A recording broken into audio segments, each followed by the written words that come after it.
Hello dear student, welcome to all of you. तो चलिए इस वीडियो में डिफाइन करने वाले हैं BTech 6 semester computer science and engineering के सब्जेक्ट है सॉफ्टवेयर इंजीनियरिंग। ठीक है। यूनिट फर्स्ट आपके ऑलरेडी डिफाइन हो चुके हैं वन शॉट। एक सिंगल वीडियो में यूनिट फर्स्ट के सभी टॉपिक को डिस्क्राइब कर दिया गया है, जो कि त्रिपाठी टेक्निकल ज्ञान चैनल पर प्लेलिस्ट में अपलोड हो गया है। ठीक है। और ये सब्जेक्ट, ये यूनिट सेकेंड, ठीक है, ये unit second software requirement specification, S R S, unit second है। यूनिट सेकंड के सभी टॉपिक को एक सिंगल वीडियो में कवर किया जाएगा, तो आप लोग बने रहिएगा कंप्लीट। ठीक है, कंप्लीट वॉच वॉच करिएगा, हर एक टॉपिक को डिस्क्राइब किया जाएगा। ठीक है, स्टार्ट करते हैं देरी ना करते हुए। टॉपिक फर्स्ट है हमारा रिक्वायरमेंट इंजीनियरिंग प्रोसेस। ठीक है। यूनिट सेकंड नेम क्या है? Software requirement specification, S R S. ठीक है, ये यूनिट नेम है। एंड टॉपिक फर्स्ट है रिक्वायरमेंट इंजीनियरिंग प्रोसेस। अब देखते हैं definition. Requirement engineering process. Engineering is the process of identifying, analyzing, documenting and managing user requirements. ठीक है। क्या होता है रिक्वायरमेंट इंजीनियरिंग प्रोसेस? कि जो भी यूजर का रिक्वायरमेंट होता है, ठीक, इसे हम सॉफ्टवेयर बना रहे हैं, तो जिस यूजर का जो रिक्वायरमेंट होता है उसको आइडेंटिफाई करना, एनालाइज करना, डॉक्यूमेंटिंग मतलब उसको डॉक्यूमेंट में क्रिएट करना एंड मैनेजिंग आल रिक्वायरमेंट। ठीक है, मैनेजिंग आल रिक्वायरमेंट। ठीक है, ये कंप्लीट प्रोसेस क्या कहलाता है? Requirement engineering process. ठीक, रिक्वायरमेंट इंजीनियरिंग प्रोसेस। ठीक है, जो यूजर का रिक्वायरमेंट होता है सॉफ्टवेयर के लिए, ठीक है, तो ये कंप्लीट प्रोसेस क्या कहलाता है? Requirement engineering process. आइडेंटिफाई करना, एनालाइज करना एंड डॉक्यूमेंटिंग, ठीक है, एंड मैनेजिंग क्या कहलाता है? Requirement engineering process. देखते हैं रिक्वायरमेंट इक्वल यूजर नीड। ठीक है, स्लैश डिमांड। ठीक है, जो यूजर का नीड होता है वो क्या होता है? रिक्वायरमेंट। ठीक, देखते हैं main phases of requirement engineering. Requirement engineering में मेन फेज क्या होते हैं? फर्स्ट हमारा होता है रिक्वायरमेंट इनिशिएशन। ठीक है, इसे कहते हैं रिक्वायरमेंट गैदरिंग। ठीक, इसमें क्या होता है? Gathering requirements from stakeholders. ठीक है, वही यूजर्स। क्या होता है? Gathering requirement from stakeholders, user. ठीक, कुछ भी कर सकते हैं। तो रिक्वायरमेंट इनिशिएशन क्या होता है? Requirement gathering. ठीक है, यूजर से जो रिक्वायरमेंट है सॉफ्टवेयर बनाने की उसको इकट्ठा करना, कलेक्ट करना। ठीक, फर्स्ट हमारा हो गया। तो सेकंड क्या है? Requirement analysis, analysing and refining collected requirement. ठीक है, जो हम डेटा, जो रिक्वायरमेंट कलेक्ट किए हैं यूजर से, ठीक है, उस पर एनालाइज करना। ठीक है, उस पर एनालाइज करना, कलेक्ट किए हुए डेटा पर एनालाइज करना क्या कहलाता है? Requirement analysis. ठीक है, जो रिक्वायरमेंट है उस पर एनालाइज करना क्या कहलाता है? Requirement analysis. थर्ड फेज क्या है? Requirement specification. ठीक है, ये क्या होता है? Documenting requirements in SRS. ठीक है, रिक्वायरमेंट को डॉक्यूमेंट में लिखना। ठीक है, जो यूजर का रिक्वायरमेंट है, क्लाइंट का जो रिक्वायरमेंट है, उसको हर एक टॉपिक को स्टेप बाय स्टेप तरीके से डॉक्यूमेंट में लिखना, बनाना क्या कहलाता है? S R S, requirement specification. ठीक है, क्या कहलाता है? Requirement specification, software requirement specification. ठीक है, एस आर एस का फुल फॉर्म क्या होता है? Software requirement specification. एग्जाम्पल जैसे login system, payment system, notification. ठीक है, तो ये सब रिक्वायरमेंट है यूजर का, इन सभी को एक डॉक्यूमेंट में लिखना step by step. Login system, second payment system. ठीक है, तो ये सब हमारा होता है एस आर एस। फोर्थ देखते हैं फेज रिक्वायरमेंट वैलिडेशन। इसमें क्या होता है? हम सत्यापन करते हैं कि जो रिक्वायरमेंट है यूजर का उस हिसाब से जो है हमारा सॉफ्टवेयर डेवलप हो रहा है या नहीं। ठीक है, ensuring requirements are correct and complete, check करना कि रिक्वायरमेंट सही है या नहीं। ठीक है, तो वैलिडेशन होता है। Method first review, testing, client approval. ठीक है, रिव्यू कराते हैं एंड टेस्ट कराते हैं और क्लाइंट से अप्रूवल कराते हैं। ठीक है, ये हमारा फोर्थ हो गया। फिफ्थ है रिक्वायरमेंट मैनेजमेंट। ठीक है, और managing requirement change over time. ठीक है, क्या होता है? जो भी यूजर का रिक्वायरमेंट होता है उसको मैनेज करना। ठीक है, मैनेज करने का मतलब ये है कि जब भी यूजर का कुछ रिक्वायरमेंट आता है, अलग होता है, ठीक है, तो उसमें अपडेट करना, सॉफ्टवेयर में एडिट अपडेट करना। ठीक है, ये क्या कहलाता है? Management, requirement management. ठीक है, अब जैसे क्लाइंट बोले यूपीआई पेमेंट ऐड करो। ठीक है, स्टार्टिंग में क्लाइंट ये नहीं बोला कि यूपीआई पेमेंट को ऐड करना है हमारे सॉफ्टवेयर में, और लास्ट में ये बोल दिया कि यूपीआई पेमेंट को भी ऐड करना है। ठीक है, तो उन सभी को मैनेज करना क्या कहलाता है? Requirement management. ठीक है, अब देखते हैं types of requirements. Next page पर देखते हैं टाइप्स ऑफ रिक्वायरमेंट। फर्स्ट हमारा होता है फंक्शनल रिक्वायरमेंट। ठीक है, फंक्शनल रिक्वायरमेंट क्या होता है? Describes system function. इसमें क्या होता है? डिस्क्राइब किया जाता है सिस्टम के फंक्शन। ठीक है, जैसे यूजर लॉगिन, ऑर्डर प्लेसमेंट। ठीक है, ये क्या है? फंक्शन। सेकंड क्या है? Non functional requirement. इसमें क्या होता है? Describe system performance and quality. इसमें क्या होता है? उसके परफॉर्मेंस एंड क्वालिटी। ठीक है, इसमें होता है उसके परफॉर्मेंस एंड क्वालिटी, सिस्टम कैसे कार्य करेगा। Example fast performance, security, reliability. ठीक है, ये होता है नॉन फंक्शनल। फंक्शनल होता है यूजर लॉगिन, ऑर्डर प्लेसमेंट। ठीक है, तो डिस्क्राइब सिस्टम फंक्शन होता है functional requirements. Describe system performance, ये होता है नॉन फंक्शनल। देखते हैं कैरेक्टरिस्टिक्स ऑफ गुड रिक्वायरमेंट्स। ठीक है, एक गुड रिक्वायरमेंट्स की विशेषता क्या होती हैं? फर्स्ट, क्लियर, स्पष्ट होना चाहिए। जो भी रिक्वायरमेंट हो वो स्पष्ट होना चाहिए। कंप्लीट, पूर्ण होना चाहिए। ठीक है, आधा अधूरा नहीं होना चाहिए। कंसिस्टेंसी, ठीक है, कंसिस्टेंट। ठीक है, संगत। और टेस्टेबल, परीक्षण योग्य। ठीक है, तो ये जो है 4 विशेषताएं होते हैं एक गुड रिक्वायरमेंट्स में। अब देखते हैं टॉपिक सेकंड क्या है? Requirement initiation. ठीक है, तो रिक्वायरमेंट इनिशिएशन आपका टॉपिक जो फर्स्ट फेज था, टॉपिक फर्स्ट में जो मेन फेजेस थे। ठीक है, तो मेन फेजेस में जो फर्स्ट फेज था वो हमारा था रिक्वायरमेंट इनिशिएशन। ठीक है, वो आपका टॉपिक सेकंड में आ गया है requirement initiation and requirement gathering. तो टॉपिक सेकंड में हम कंप्लीट प्रोसेस पढ़ेंगे कि रिक्वायरमेंट गैदरिंग क्या होता है, कैसे जो है हम उसको कलेक्ट करते हैं डेटा को। ठीक है, तो इन सब के बारे में पढ़ते हैं टॉपिक सेकंड में। क्या होता है रिक्वायरमेंट इनिशिएशन, रिक्वायरमेंट गैदरिंग? देखो, requirement initiation is the process of collecting requirements from user, customer and stakeholders. क्या होता है रिक्वायरमेंट गैदरिंग? कि यूजर से डेटा को, रिक्वायरमेंट को कलेक्ट करना, यूजर से, कस्टमर से, स्टेक होल्डर से। ठीक है, डेटा को कलेक्ट करना। ठीक, अब देखते हैं टेक्निक ऑफ रिक्वायरमेंट इनिशिएशन। ठीक है, किस टेक्निक का यूज करके हम यूजर से डेटा को कलेक्ट करते हैं। फर्स्ट हमारा interview method, asking question directly to users. ठीक है, यूजर्स क्या करते हैं? क्वेश्चन करते हैं। इंटरव्यू मेथड से हम डेटा को कलेक्ट कर सकते हैं। Second, questionnaire. ठीक है, सर्वे। ठीक है, सर्वे के माध्यम से collecting data using forms of और सर्वे, फॉर्म के माध्यम से भी डेटा को हम कलेक्ट कर सकते हैं और सर्वे के माध्यम से। थर्ड हमारा क्या है? Observation method. ठीक है, ऑब्जर्व करके भी हम क्या करते हैं? डेटा को कलेक्ट करते हैं। Observing user while they work. ठीक है, जब भी कोई यूजर वर्क कर रहा होता है तो हम उसको ऑब्जर्व करके जो है कुछ डेटा को इकट्ठा करते हैं, कलेक्ट करते हैं। ठीक है, कि वह किस प्रकार से कार्य कर रहा है। ठीक है, उसके कार्य करने का तरीका क्या है। ठीक है, तो हम वो देख कर ऑब्जर्व करते हैं, उससे भी जो है डेटा को हम कलेक्ट करते हैं। ठीक, फोर्थ हमारा हो गया ब्रेन ब्रेन स्टॉर्मिंग। ठीक है, इससे क्या होता है?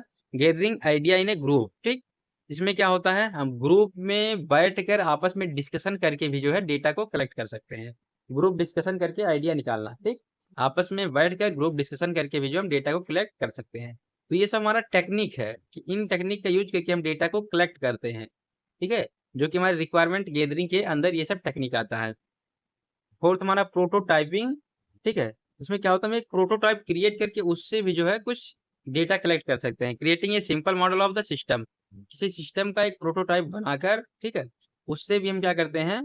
डेटा को कलेक्ट करते हैं, डेटा कलेक्ट करते हैं। ठीक है, तो ये 5 टेक्निक हैं। और भी काफी सारे टेक्निक है, लेकिन इसमें जो है नोट्स में 5 टेक्निक डिस्क्राइब किया हूँ। ठीक है, अब देखते हैं टाइप्स ऑफ रिक्वायरमेंट कलेक्टेड। ठीक है, types of requirement collected. First होता है हमारा functional requirement, second non functional, जो ऑलरेडी बता चुका हूँ टॉपिक फर्स्ट में। तो फंक्शनल रिक्वायरमेंट क्या होता है? कि हमारे सॉफ्टवेयर में किस प्रकार से जो है कौन कौन से कार्य होते हैं, जैसे लॉगिन, ऑर्डर। ठीक है, और नॉन फंक्शनल रिक्वायरमेंट क्या होता है? परफॉर्मेंस। ठीक है, performance, software performance, fast, secure. ठीक है, और फंक्शनल रिक्वायरमेंट में कि हमारे सॉफ्टवेयर में किस कौन कौन से फंक्शन हैं। ठीक है, तो लॉगिन, ऑर्डर, ये सब क्या है? फंक्शन। नॉन फंक्शनल में क्या होता है? उसकी परफॉर्मेंस को चेक किया जाता है, सिक्योरिटी को चेक किया जाता है। ठीक है, तो टॉपिक सेकंड ये रहा। देखते हैं टॉपिक नेक्स्ट पेज में, देखते हैं आपके टॉपिक थर्ड को, रिक्वायरमेंट एनालिसिस। ठीक है, रिक्वायरमेंट एनालिसिस मतलब जो आपके टॉपिक फर्स्ट में पढ़ा गया था। ठीक है, टॉपिक फर्स्ट में जो मेन फेजेस थे। ठीक है, तो मेन फेजेस में फर्स्ट क्या था? रिक्वायरमेंट गैदरिंग, और सेकंड फेजेस क्या था? Requirement analysis. तो तो आपका वही टॉपिक थर्ड में आ गया है, रिक्वायरमेंट एनालिसिस। मतलब रिक्वायरमेंट एनालिसिस को डीपली पढ़ेंगे टॉपिक थर्ड में, ठीक है। तो देखते हैं क्या होता है आवश्यकताओं का विश्लेषण। Requirement analysis is the process of examining, refining and organising the collected requirements to make them clear, complete and consistent, ठीक है। जो रिक्वायरमेंट्स हमने कलेक्ट की है उन्हें सही तरीके से समझना और ठीक करना, ठीक है। जो रिक्वायरमेंट हम कलेक्ट किए हैं यूजर से, ठीक है, उन पर हम अच्छे से उसको हम अच्छे से एनालाइज करेंगे और उन पर कुछ अच्छा रिजल्ट हम निकालेंगे, ठीक है। मैनेज करेंगे, मेंटेन रखेंगे, ठीक है। तो ये हमारा क्या होता है, रिक्वायरमेंट एनालिसिस। देखते हैं एक्टिविटीज इन रिक्वायरमेंट एनालिसिस, ठीक है। हम किस एक्टिविटीज का फॉलो करके जो है रिक्वायरमेंट को एनालाइज करते हैं। फर्स्ट हमारा हो गया रिक्वायरमेंट क्लासिफिकेशन, ठीक है। फर्स्ट रिक्वायरमेंट क्लासिफिकेशन मतलब किन एक्टिविटीज को फॉलो करके हम जो है रिक्वायरमेंट को एनालाइज करेंगे। तो फर्स्ट हमारा हो गया रिक्वायरमेंट क्लासिफिकेशन, ठीक है। रिक्वायरमेंट्स डिवाइड इन कैटेगरी, ठीक है। रिक्वायरमेंट को हम क्या करेंगे, अलग अलग कैटेगरी में डिवाइड करके एनालाइज करेंगे। फर्स्ट हमारा रिक्वायरमेंट क्लासिफिकेशन, जो भी हमारी रिक्वायरमेंट है उनको अलग अलग कैटेगरी में हम क्या करेंगे, डिवाइड करके एनालाइज करेंगे। First functional, second non functional, ठीक है। फंक्शनल को अलग करेंगे, नॉन फंक्शनल को अलग करेंगे, उसके बाद दोनों को अलग अलग एनालाइज करेंगे। सेकंड प्रियोरिटाइजेशन, ठीक है, प्राथमिकता तय करना। इसमें क्या होता है, हुज फीचर क्रिएट फर्स्ट, ठीक है। इसमें क्या होता है, एनालाइज करेंगे कि कौन सा फीचर फर्स्ट क्रिएट होगा। जैसे तो इसमें प्राथमिकता तय करना है, प्राथमिकता एनालाइज करेंगे कि किस फंक्शन पर, किस टॉपिक पर पहले हम वर्क करेंगे, ठीक है। तो इसमें क्या होता है, प्रियोरिटी मतलब प्राथमिकता तय करना कि किस टॉपिक को हम पहले बनाएंगे। फर्स्ट हमारा इंपॉर्टेंट क्या है, पेमेंट सिस्टम। तो हम क्या करेंगे, पहले पेमेंट सिस्टम को बनाएंगे। नॉट इम्पॉर्टेंट थीम चेंज, ठीक है। तो थीम चेंजिंग में कोई इंपॉर्टेंट नहीं है, तो इसको बाद में बनाएंगे, ठीक है। तो इस तरीके से भी जो है हम एक्टिविटीज करके एनालाइज कर सकते हैं। थर्ड हमारा कॉन्फ्लिक्ट रिजोल्यूशन, टकराव सुलझाना, ठीक है, सुलझाना। Conflict resolution is the process of resolving conflict between requirements. जब दो रिक्वायरमेंट आपस में टकराते हैं तो उन्हें बैलेंस करना, ठीक है। जब दो रिक्वायरमेंट्स आपस में टकराते हैं, दोनों का एक ही रिक्वायरमेंट होता है, तो उन दोनों को आपस में बैलेंस करना क्या कहलाता है, कॉन्फ्लिक्ट रिजोल्यूशन। आपस में जो टकराता है तो उसको सुलझाना। जैसे हाई सिक्योरिटी फास्ट परफॉर्मेंस, ठीक है। सिक्योरिटी भी हाई चाहिए और फास्ट परफॉर्मेंस भी चाहिए, मतलब हमारे सॉफ्टवेयर भी बढ़िया चाहिए और हमें कम टाइम में बन के मिलना भी चाहिए, ठीक है। तो ये हमारा होता है कॉन्फ्लिक्ट रिजोल्यूशन, ठीक है, कि हमें 10 दिन के अंदर सॉफ्टवेयर बन के रेडी भी चाहिए और उसके जो है परफॉर्मेंस अच्छा चाहिए, तो सिक्योरिटी पर्पज भी बढ़िया कंप्लीट होना चाहिए। तो ये हमारा होता है कॉन्फ्लिक्ट रिजोल्यूशन। फोर्थ देखते हैं फेजिबिलिटी चेक, संभाव्यता जांचना। Feasibility check determines whether a requirement can be implemented within given constants like time, cost and technology. यह चेक करना कि रिक्वायरमेंट पॉसिबल है या नहीं, फेजिबिलिटी चेक। संभाव्यता जांच, ठीक है, यह चेक करना कि जो हमारे सॉफ्टवेयर हैं यूजर के रिक्वायरमेंट के हिसाब से वह बन पाएंगे समय से और उसी कॉस्ट में, ठीक है, या नहीं, ठीक। ये चेक करना कि जो भी यूजर के रिक्वायरमेंट के हिसाब से, जैसे 15,000 का सॉफ्टवेयर है तो क्या वह 15,000 में बन पाएगा या नहीं, और 1 महीने का सॉफ्टवेयर का टाइमिंग है तो 1 महीने में बन पाएगा या नहीं, ठीक है। ये सब चेक करना, जांचना, फेजिबिलिटी चेक होता है। फिफ्थ होता है मॉडलिंग, ठीक है, model banana. Modelling is the process of representing system requirements using diagram. Modelling क्या होता है, हम जो भी रिक्वायरमेंट होता है यूजर का, ठीक है, उसको हम फिगर के रूप में रिप्रेजेंट करते हैं, डायग्राम के रूप में रिप्रेजेंट करते हैं एक मॉडल बना के। Modelling is the process of representing system requirement. जो रिक्वायरमेंट होता है उसको हम डायग्राम के रूप में रिप्रेजेंट करते हैं, मॉडलिंग कहलाता है हमारा, ठीक है। तो डायग्राम के माध्यम से सिस्टम को विजुलाइज करना, ठीक है, समझना, क्या कहलाता है, मॉडलिंग। नेक्स्ट टॉपिक देखते हैं, topic fourth, requirement specification documentation, ठीक है, SRS, ठीक। रिक्वायरमेंट स्पेसिफिकेशन डॉक्यूमेंटेशन ये क्या होता है, देखिए डॉक्यूमेंटेशन फोर्थ टॉपिक। आपके टॉपिक फर्स्ट में जो थर्ड स्टेप था, आपके टॉपिक फर्स्ट में जो मेन फेजेस थे, मेन फेजेस में जो थर्ड स्टेप था, रिक्वायरमेंट स्पेसिफिकेशन डॉक्यूमेंटेशन, ठीक है। जो रिक्वायरमेंट को एनालाइज करके डॉक्यूमेंटेशन मतलब डॉक्यूमेंट में लिखना, तो ये दे दिया है टॉपिक फोर्थ में, ठीक। डीपली डिफाइन, तो चलिए देखते हैं, डीपली डिफाइन करते हैं टॉपिक फोर्थ को, क्या होता है requirement specification documentation. Fourth page पर डेफिनेशन देखते हैं। Requirement specification is the process of documenting all the analysing analyse requirements in A structure format called SRS, software requirement specification. ठीक है, क्या होता है कि जो भी यूजर का रिक्वायरमेंट्स होता है, ठीक है, उसको हम गैदरिंग कलेक्ट करते हैं और उस पर एनालाइज करते हैं। एनालाइज करने के बाद जो रिजल्ट प्राप्त होता है, जो सोल्यूशन मिलता है, उसको डॉक्यूमेंट में स्टेप बाय स्टेप लिखना क्या कहलाता है? डॉक्यूमेंटेशन। ठीक, एसआरएस डॉक्यूमेंटेशन कहलाता है। ठीक, अब देखते हैं कंटेंट्स ऑफ एसआरएस डॉक्यूमेंट। ठीक है, कंटेंट ऑफ एसआरएस डॉक्यूमेंट। तो फर्स्ट हमारा क्या होता है? इंट्रोडक्शन। डॉक्यूमेंटेशन में जो हम कंटेंट ऑफ एसआरएस डॉक्यूमेंट, कि हमारे एसआरएस डॉक्यूमेंट में कौन कौन से कंटेंट होते हैं। तो फर्स्ट हमारा क्या होता है? इंट्रोडक्शन, सॉफ्टवेयर के इंट्रोडक्शन। ठीक है, डॉक्यूमेंटिंग मतलब यही होता है कि सभी चीज को जो है उसमें राइट करना, लिखना, एनालाइज करने के बाद। तो फर्स्ट हमारा क्या होता है? इंट्रोडक्शन, परिचय, overview of the system, example online shopping app. ठीक, तो यदि हमें ऑनलाइन शॉपिंग ऐप बनाना है तो इसकी इंट्रोडक्शन फर्स्ट टॉपिक में रहेगा। Purpose, online buying system. ठीक है, तो ये हमारा फर्स्ट इंट्रोडक्शन हो गया। Second, overall description. ठीक है, सेकंड में क्या लिखेंगे? ओवरऑल डिस्क्रिप्शन पूरे सॉफ्टवेयर का। देखते हैं, overall description gives a general idea about the system. क्या करता है ओवरऑल डिस्क्रिप्शन? क्या करता है? जनरल आइडिया दिखाता है पूरे सिस्टम के बारे में। ठीक है, पूरे सिस्टम के बारे में बताता है, general idea. It's users, features and contents, system का जनरल डिस्क्रिप्शन। ठीक है, बताता है, जैसे यूजर्स, फीचर्स हो गया एंड कंटेंट्स। एग्जांपल में देखते हैं, यूजर, बायर एंड सेलर। ठीक है, यूजर, बायर एंड सेलर। ठीक, और प्लेटफॉर्म क्या है? Mobile app. ठीक है, तो ओवरऑल डिस्क्रिप्शन। ठीक है, थर्ड देखते हैं, फंक्शनल रिक्वायरमेंट्स, कार्यात्मक आवश्यकताएं। ठीक है, तो डिफिनेशन देखते हैं, functional requirement describe the how function and operation of the system. ठीक है, कि फंक्शनल रिक्वायरमेंट डिस्क्राइब, ठीक है, फंक्शनल रिक्वायरमेंट डिस्क्राइब करता है the function and operation of the system. ठीक है, सिस्टम के फंक्शन एंड ऑपरेशन को डिस्क्राइब करता है फंक्शनल रिक्वायरमेंट्स। जैसे user login, product adds to cart, payment. ठीक है, ये सब क्या है? सॉफ्टवेयर के फंक्शन। ठीक है, तो functional requirements.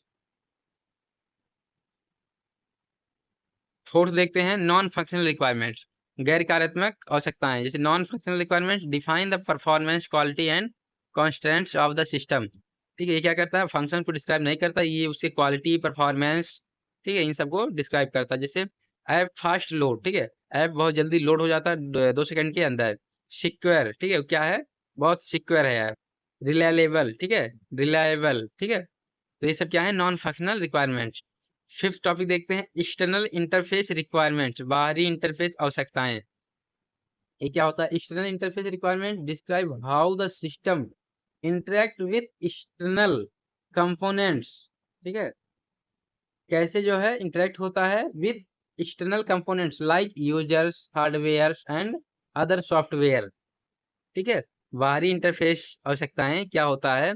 External interface requirement describe how the system interact with external components, system कैसे बाहरी जो है कंपोनेंट से इंटरेक्ट होता है, like users, hardware and other software. तो ये हमारा हो गया एक्सटर्नल इंटरफेस रिक्वायरमेंट्स। अब देखते हैं टाइप्स। तो फर्स्ट हमारा हो गया यूजर इंटरफेस। ठीक है, यूजर इंटरफेस क्या कहलाता है? Screen design. ठीक है, जो स्क्रीन हमारा दिखता है, शो होता है, वो क्या होता है? यूजर इंटरफेस, जिसे यूजर देखता है, तो स्क्रीन डिजाइन।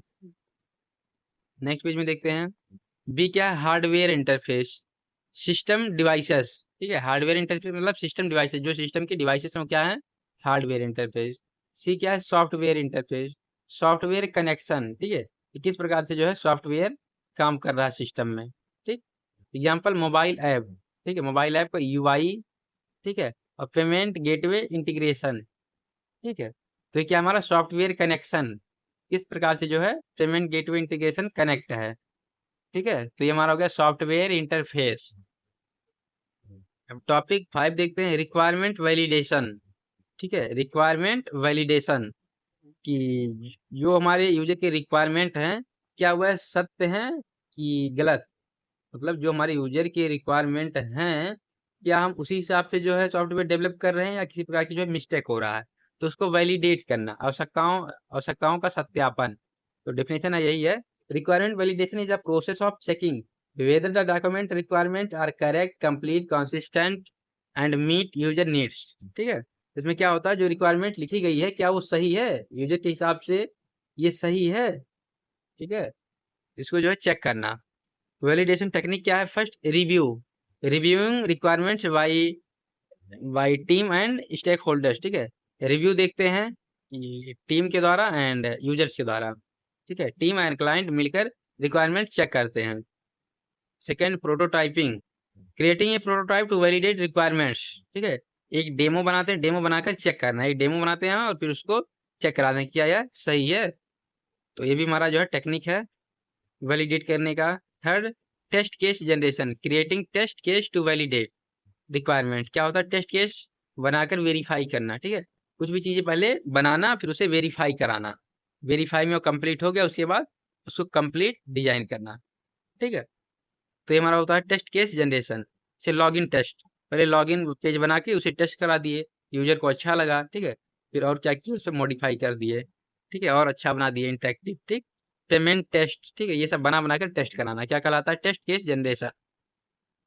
फोर्थ क्या है, रिक्वायरमेंट ट्रेसेबिलिटी। इसमें क्या होता है, linking requirements with design and testing, आवश्यकताओं को डिजाइन और टेस्टिंग से जोड़ना। ठीक है, जो हमारा आवश्यकता है उसको डिजाइन और टेस्टिंग से जोड़ना। Example, requirements design testing result. ठीक है, रिक्वायरमेंट ट्रेसेबिलिटी, आवश्यकताओं को डिजाइन और टेस्टिंग से जोड़ना। देखते हैं कैरेक्टरिस्टिक्स ऑफ वैलिड रिक्वायरमेंट्स। ठीक है, कैरेक्टरिस्टिक्स ऑफ वैलिड रिक्वायरमेंट्स। ठीक है, वैलिड रिक्वायरमेंट्स क्या है, first correct, complete, consistent, feasible, संभव, टेस्टेबल, परीक्षण योग्य। ठीक है, ये क्या है, मेन विशेषताएं हैं वैलिड रिक्वायरमेंट्स के। ठीक है, एक वैलिड रिक्वायरमेंट्स की मेन विशेषताएं हैं। टॉपिक 6 देखते हैं, रिक्वायरमेंट मैनेजमेंट। ठीक है, रिक्वायरमेंट मैनेजमेंट मतलब जो भी रिक्वायरमेंट है यूजर का तो उसको हम कैसे मैनेज करेंगे, कैसे मैनेज करेंगे। ठीक है, ओवरऑल मैनेजमेंट क्या कहलाता है, रिक्वायरमेंट मैनेजमेंट। तो आपके जो टॉपिक फर्स्ट में डिस्क्राइब किया हूँ, ठीक है, टॉपिक फर्स्ट के जो मेन फेजेस हैं, ठीक है, मेन 5 फेजेस हैं। तो क्या हुआ है कि उन 5 फेजेस को डीपली जो है डिफाइन किया गया है topic second, third, fourth, fifth and six में। ठीक है, उन सभी फेजेस को। टॉपिक 6 आपका है रिक्वायरमेंट मैनेजमेंट, क्योंकि ये आपके जो है टॉपिक फर्स्ट के फेज में पढ़ चुका हूँ। रिक्वायरमेंट मैनेजमेंट क्या होता है, आवश्यकताओं का प्रबंधन। डेफिनेशन देखते हैं डीपली में। Requirement management is the process of handling, tracking and controlling changes in requirement throughout the software development in life cycle. ठीक है, जो भी हमारे सॉफ्टवेयर डेवलपमेंट हो रहे हैं, ठीक है, तो उसमें यूजर का कोई अपडेटेड आया कि हमें जो है कुछ एक्स्ट्रा टूल्स उसमें ऐड कराना है। ठीक, तो क्लाइंट प्रोग्रामर क्या करेगा, उसको भी समझेगा, उसको भी ऐड करेगा। ये सब ओवरऑल मैनेज करना क्या कहलाता है, रिक्वायरमेंट मैनेजमेंट। मतलब जो यूजर का रिक्वायरमेंट है उसको मैनेज करना क्या कहलाता है, रिक्वायरमेंट मैनेजमेंट। ठीक, रिक्वायरमेंट को अपडेट और कंट्रोल करना रिक्वायरमेंट मैनेजमेंट कहलाता है। ठीक है, एक्टिविटीज इन रिक्वायरमेंट मैनेजमेंट की, रिक्वायरमेंट मैनेजमेंट में कौन कौन सी एक्टिविटीज होना चाहिए। First, change management. ठीक है, परिवर्तन प्रबंधन, मैनेजिंग चेंजेस इन रिक्वायरमेंट। ठीक है, जो यूजर का रिक्वायरमेंट है उस हिसाब से जो है चेंजिंग करना। Second, version control, keeping track of different version of requirement. ठीक है, अलग अलग जो है तरीके से अलग अलग वर्जन को रिक्वायरमेंट के हिसाब से जो है मैनेज करना। Keeping track of different version of requirement, अलग अलग तरह से जो है रिक्वायरमेंट को मैनेज करना। वर्जन फर्स्ट में बेसिक ऐप है। ठीक है, जो वर्जन फर्स्ट में बेसिक ऐप है, वर्जन सेकंड में न्यू फीचर एडेड। उसी ऐप में क्या हुआ कि नए फीचर्स और एडेड हो गए। तो वर्जन कंट्रोल, ठीक है, कि हमारे सिस्टम के सॉफ्टवेयर के जितने वर्जन हैं उन सभी को कंट्रोल करना कि फर्स्ट वर्जन में बेसिक फीचर्स थे और सेकंड वर्जन में क्या हो गया, उस बेसिक में एक्स्ट्रा फीचर्स ऐड हो गए। तो ये होता है version control, activities in requirement management. Third होता है रिक्वायरमेंट ट्रेसेबिलिटी। देखते हैं, ट्रैकिंग रिक्वायरमेंट्स थ्रू डेवलपमेंट, आवश्यकताओं को डेवलपमेंट के दौरान ट्रैक करना, आवश्यकताओं को डेवलपमेंट के दौरान ट्रैक करना क्या कहलाता है, requirement traceability. Fourth, status tracking, स्थिति ट्रैक करना, monitoring the status of requirement. ठीक, स्टेटस चेक करना कि जो है जो हमारे यूजर की रिक्वायरमेंट है उस हिसाब से जो काम चल रहा है कि नहीं, स्टेटस ट्रैक करना। पेंडिंग, कंप्लीटेड, इन प्रोग्रेस, ठीक है, कि हमारे जो कार्य हैं वो पेंडिंग में है कि कंप्लीट हो गए या प्रोग्रेस में है, इन प्रोग्रेस, ठीक है, ये सब क्या कहलाता है, स्टेटस ट्रैकिंग। ठीक है, रियल लाइफ एग्जांपल भी देखते हैं, requirement management.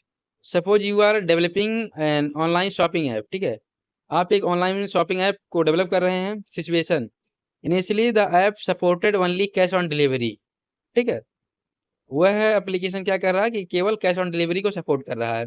Letter the client request to add UPI and card payment, बाद में क्लाइंट यूजर क्या किया कि आपसे बोल दिया कि उसमें प्लीज यूपीआई को भी कनेक्ट कर दीजिए और ऑनलाइन भी जो ट्रांजेक्शन होने लगे।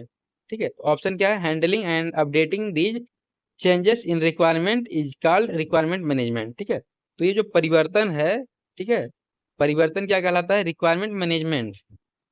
यूजर के रिक्वायरमेंट के हिसाब से मैनेज करना क्या कहलाता है, रिक्वायरमेंट मैनेजमेंट। आते हैं टॉपिक 7, फेजिबिलिटी स्टडीज, संभवता अध्ययन। ठीक है, तो आपके यूनिट सेकंड के सभी टॉपिक को डिस्क्राइब किया जा रहा है अच्छे से। ठीक है, यदि वीडियो अच्छा लगे तो वीडियो को लाइक करें, ठीक है, एंड अपने उन सभी दोस्तों के पास शेयर करें जो भी एकेटीयू बीटेक की प्रिपरेशन कर रहे हैं। ठीक है, बाकी यदि वीडियो अच्छा लगे तो चैनल को सब्सक्राइब करें। एकेटीयू से रिलेटेड सभी जो है कोर्सेज अपलोड किए जाएंगे इस वीडियो में और किए जाते हैं ऑलरेडी। ठीक है, चलिए चलते हैं नेक्स्ट टॉपिक पर। Topic 7, feasibility studies. ठीक है, संभवता अध्ययन, इसमें क्या होता है, feasibility study is the process of evaluating whether a proposed software project is practical and possible within given constraints like time, cost and technology। ठीक है, feasibility study वह प्रक्रिया है जिसमें यह जांचा जाता है कि कोई सॉफ्टवेयर प्रोजेक्ट समय, लागत और तकनीक के अनुसार संभव है या नहीं। ठीक है, तो यह चेक करना कि जो हमारे सॉफ्टवेयर बन रहे हैं उसके प्राइस ये 15,000 हैं और वह 15 दिन में बनना चाहिए, तो ये सब सत्यापन करना, चेक करना कि क्या वह 15 दिन में बन पाएगा या 15,000 में बन पाएगा या नहीं।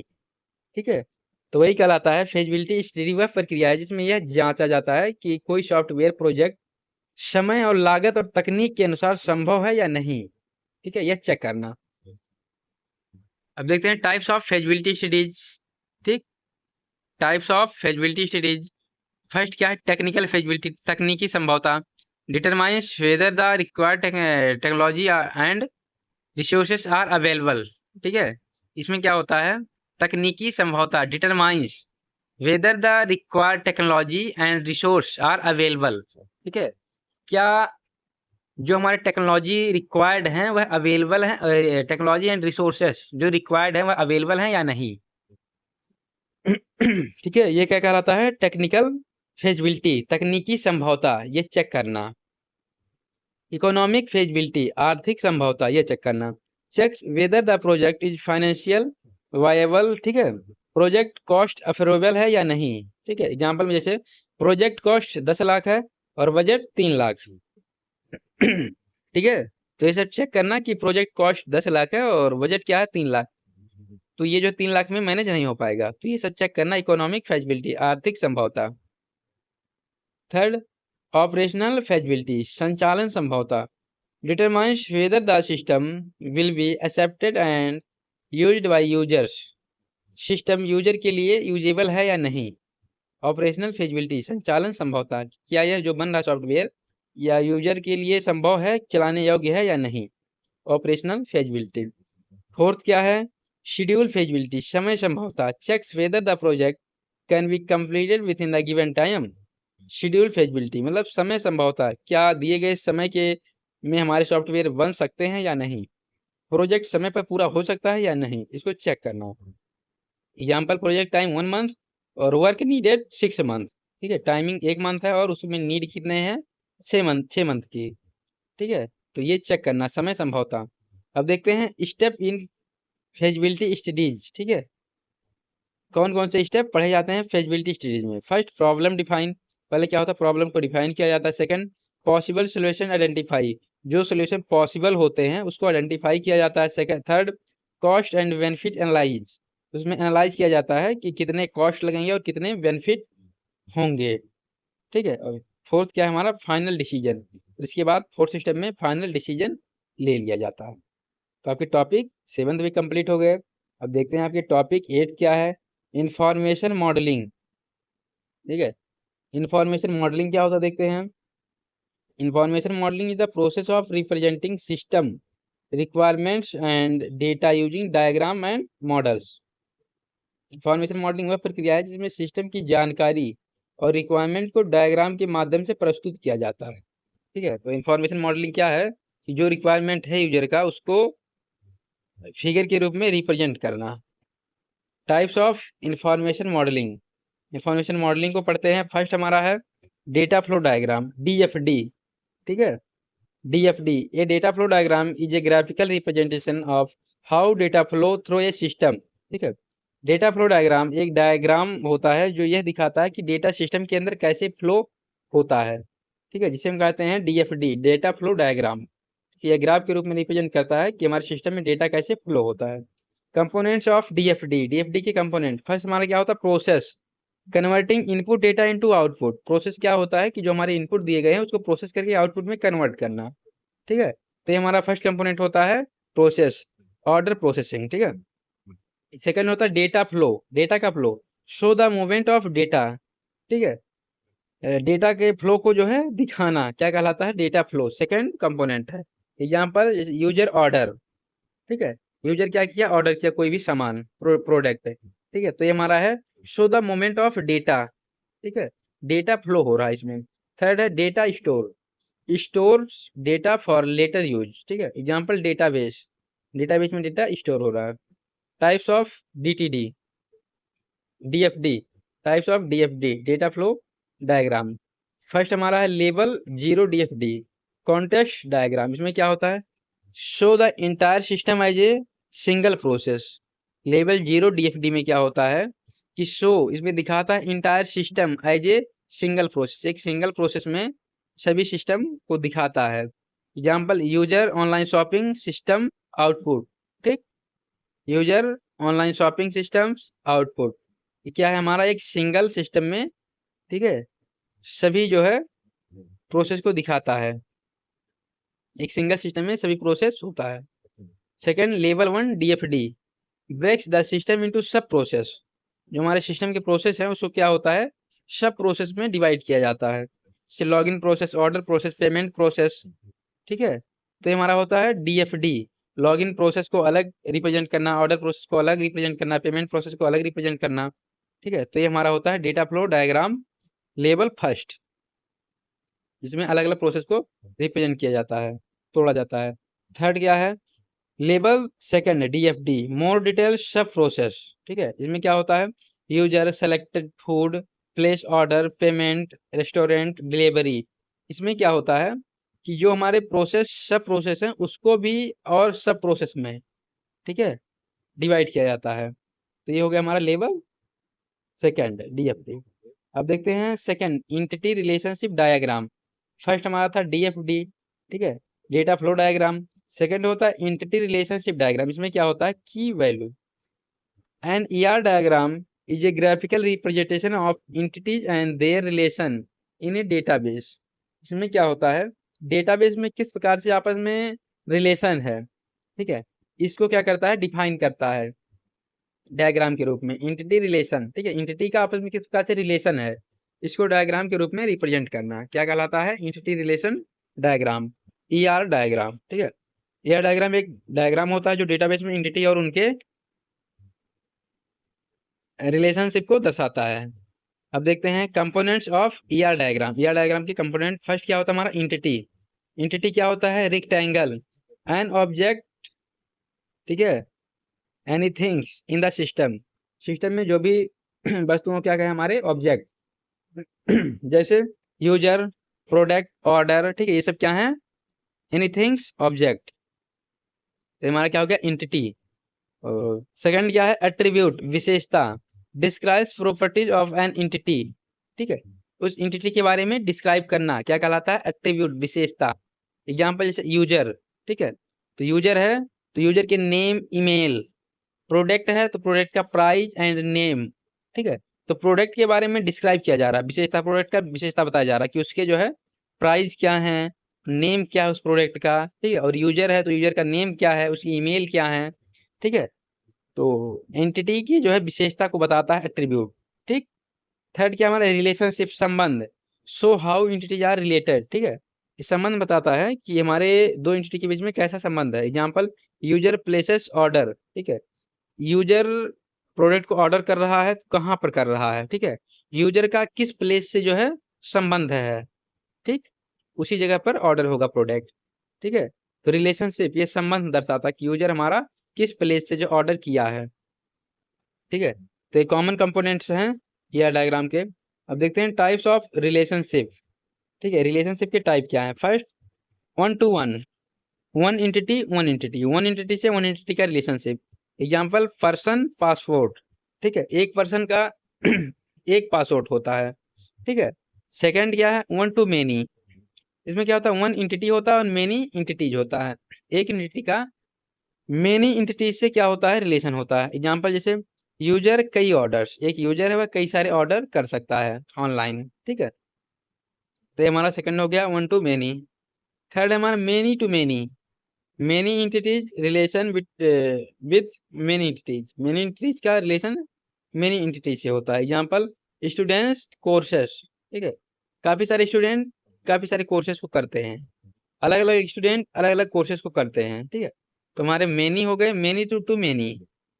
तो टाइप्स ऑफ रिलेशनशिप तीन टाइप के हैं, one to one and one to many and many to many, ठीक है।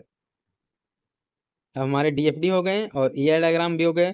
अब देखते हैं डिसीजन टेबल, ये क्या होता है, निर्णय तालिका। A decision table is a tabular representation used to show different condition and the corresponding action to be taken, ठीक है। डिसीजन टेबल एक तालिका होती है जिसमें विभिन्न कंडीशन, शर्त और उनके अनुसार किए जाने वाले एक्शन को दिखाया जाता है, ठीक है। डिसीजन टेबल में कंडीशन के हिसाब से जो है रिजल्ट को दिखाया जाता है, ठीक है। विभिन्न कंडीशन और उनके अनुसार किए जाने वाले एक्शन को दिखाया जाता है। अब देखते हैं types of decision table. Decision table कितने टाइप्स के होते हैं, ठीक है। First, limited entry decision table, सीमित प्रविष्ट निर्णय तालिका। A limited entry decision table is a table where condition have only two possible value. इसमें क्या होता है, दो पॉसिबल वैल्यू को डिफाइन किया जाता है, या तो यस या तो no. Limited entry decision table, इसमें दो वैल्यू को डिफाइन किया जाता है, या तो यस या तो नो। कंडीशन के सिर्फ दो वैल्यू होते हैं, यस और नो आंसर होते हैं, ठीक है, यस या नो। कंडीशन, पेमेंट डन, इसके जो है क्या होंगे आंसर, यस या नो। डन हो गए होंगे तो यस, और नहीं हुए होंगे तो नो, ठीक है, दो ही वैल्यू हैं। Second, stock available, stock available है या नहीं, यस या नो, ठीक है, ये हो गया हमारे। सेकंड है स्टैंडर्ड एंट्री डिसीजन टेबल, ठीक है, इसमें क्या होता है, विस्तारित प्रविष्ट निर्णय तालिका। An standard entry decision table allow condition to have more than two value, इसमें क्या होता है, इसमें दो वैल्यू से अधिक वैल्यू होते हैं। कंडीशन के मल्टीपल वैल्यू हो सकते हैं, जैसे एग्जांपल में स्टूडेंट रिजल्ट सिस्टम, ठीक है। तो कंडीशन क्या है, मार्क्स, तो काफी सारे स्टूडेंट के मार्क्स अलग अलग होते हैं, ठीक है। यदि हम 10 स्टूडेंट को उन 10 का रिजल्ट आया, उन 10 को मैं बुला कर पूछ रहा हूँ 10 से, तुम्हारा रिजल्ट कितना है, किसी का 70%, तुम्हारा रिजल्ट कितना है, किसी का 60%, किसी का 80%, किसी का 90%, ठीक है। तो क्या हो रहा है, सभी का अलग अलग वैल्यू आ रहा है, ठीक, अलग अलग वैल्यू आ रहा है। तो हमारा हो गया स्टैंडर्ड इंट्री डिसीजन टेबल। और उसी जगह पर हम ये पूछें कि क्या तुम्हारा रिजल्ट, सीबीएसई का रिजल्ट डिक्लेयर हुआ या नहीं, तो क्या करेगा, हाँ हुआ, या नहीं नहीं हुआ। दो ही वैल्यू हैं, या तो हाँ या तो ना, ठीक है। ये हो गया। अब टॉपिक 9 देखते हैं, एसआरएस डॉक्यूमेंट। एसआरएस डॉक्यूमेंट क्या होता है, वही चीजें, सॉफ्टवेयर रिक्वायरमेंट स्पेसिफिकेशन, ठीक है, कि जो यूजर का रिक्वायरमेंट है उसको डॉक्यूमेंट के रूप में लिखना, क्या होता है हमारा एसआरएस डॉक्यूमेंट। ऑलरेडी बता चुका हूँ, तो इसमें कुछ डिफाइन करने की आवश्यकता है नहीं, आप लोग पढ़ के खुद ही समझ सकते हैं, ठीक है। Content of SRS, introduction, overall description, functional requirements, non functional requirement, external interfaces, constraints, ठीक है, ये सब कंटेंट हैं। और विशेषताएं of good characteristics of good SRS, clear, complete, consistent, testable, understandable, ठीक है, समझने योग्य, ठीक है, ये क्या है, विशेषताएं हैं एक अच्छे एसआरएस के। रियल लाइफ एग्जांपल में online shopping app SRS, login system, added to cart, ठीक है, तो ये सब क्या है हमारे एसआरएस डॉक्यूमेंट। नेक्स्ट पेज पे देखते हैं पेमेंट, फास्ट लोडिंग, ये सब क्या है एसआरएस डॉक्यूमेंट। टॉपिक 10 देखते हैं, आईईई स्टैंड्स फॉर एसआरएस, ठीक है, ये क्या होता है, स्टैंड्स फॉर एसआरएस, एसआरएस से जो है लिया गया है, क्या है ये, IEEE standards provide a standard format and guidelines for writing a good SRS document, ठीक है, इसमें क्या होता है, standards provide a standard format and guideline for writing a good, ठीक है, तो ये क्या करता है, IEEE क्या करता है कि जो हमारे एसआरएस डॉक्यूमेंट लिखे जाते हैं उसको अच्छे तरीके से अच्छे फॉर्मेट में लिखना, ठीक है, अच्छे फॉर्मेट में लिखना, अच्छे डॉक्यूमेंट में लिखना क्या होता है, IEEE स्टैंडर्ड फॉर एसआरएस, ठीक है, example institute of electrical and electronic engineers, तो एसआरएस स्टैंडर्ड स्ट्रक्चर देखते हैं, ठीक है, फर्स्ट इंट्रोडक्शन,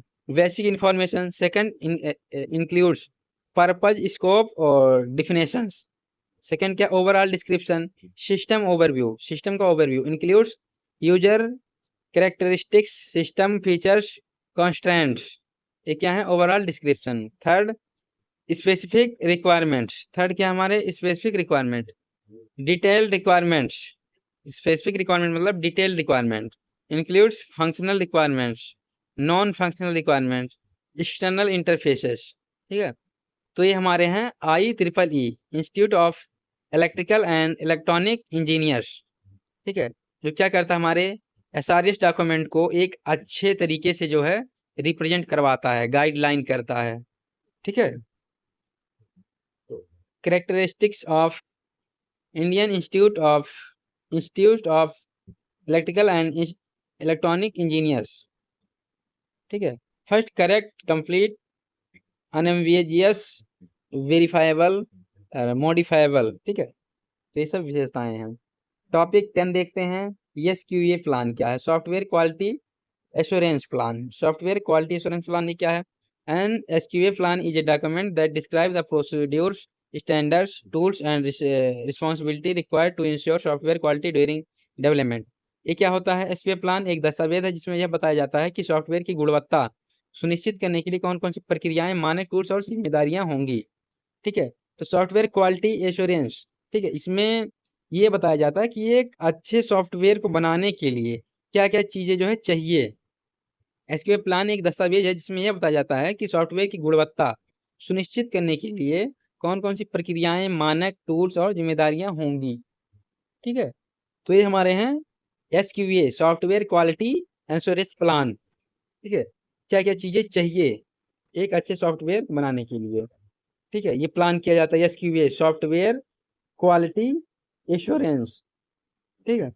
नेक्स्ट पेज में देखते हैं components of SQA software quality assurance के component. First purpose of SQA plan, ठीक है, इसके पर्पज क्या है, स्कोप दायरा, defines what is includes in the plan, ठीक है, दायरा, और quality standards, whose standards follow, ये quality standards, whose standards follow, example ISO and IEEE। Fourth क्या है components, rules and responsibilities of team members, ठीक है, टीम मेंबर्स की रिस्पॉन्सिबिलिटी। फिफ्थ क्या है टेस्टिंग स्ट्रेटजी, ठीक है, अब इसके टाइप्स देखते हैं, unit testing, integration testing, system testing, अलग अलग टाइप्स हैं टेस्टिंग के। अब सिक्स देखते हैं tools and technique, whose tools use, कौन कौन से टूल्स यूज होते हैं, first testing tools, second bugs tracking tools, ठीक है। अब देखते हैं activities in SQA plan, first quality planning, testing, review, documentation, ये क्या हमारे एक्टिविटीज, ये सब हैं activities in SQA plan, software quality assurance, ये सब एक्टिविटीज हैं। अब देखते हैं टॉपिक 11 टॉपिक 11 क्या है? Software quality frameworks. Software quality के फ्रेमवर्क्स क्या होते हैं? Software quality framework are standard and models use to ensure and improve the quality of software. ठीक है, तो सॉफ्टवेयर क्वालिटी फ्रेमवर्क ऐसे मानक हैं, मानक और मॉडल होते हैं जो सॉफ्टवेयर की गुणवत्ता को सुनिश्चित और बेहतर बनाते हैं। सॉफ्टवेयर क्वालिटी फ्रेमवर्क ऐसे मानक और टूल्स हैं जो सॉफ्टवेयर की गुणवत्ता को सुनिश्चित और बेहतर बनाते हैं। जैसे फर्स्ट हमारा क्या है? ISO। ठीक है, 9000 international organisation for standardisation, ISO। ठीक है, तो 9000 is a set of international standards for quality management. ठीक है, for quality management system that ensure consistent product quality. ठीक है, ISO 9000 एक अंतर्राष्ट्रीय गुणवत्ता प्रबंधन का मानक है जो उत्पाद की गुणवत्ता को सुनिश्चित करता है। एक मानक है जो उत्पाद की गुणवत्ता को सुनिश्चित करता है। ठीक है, note, company follow international rules to maintain quality. ठीक है, क्या है? कंपनियां फॉलो करती हैं जो इंटरनेशनल रूल्स हैं क्वालिटी को मेंटेन किए रखने के लिए। Features of ISO 9000। First, focus on quality process. Second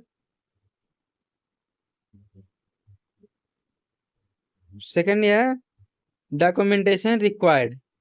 ठीक है, डॉक्यूमेंटेशन रिक्वायर्ड। थर्ड है कस्टमर सेटिस्फैक्शन। तो ये हमारे फीचर्स हैं ISO 9000 के। अब देखते हैं CMM। ठीक है, CMM कैपेबिलिटी मैच्योरिटी मॉडल। इसमें क्या होता है? CMM is a model use to measure the maturity level of an organisation in software development. ठीक है, इसमें हम क्या कहते हैं? मैच्योरिटी को मेजर करते हैं। CMM एक मॉडल है जो किसी संगठन की सॉफ्टवेयर डेवलपमेंट कैपेबिलिटी और मैच्योरिटी लेवल को मापता है।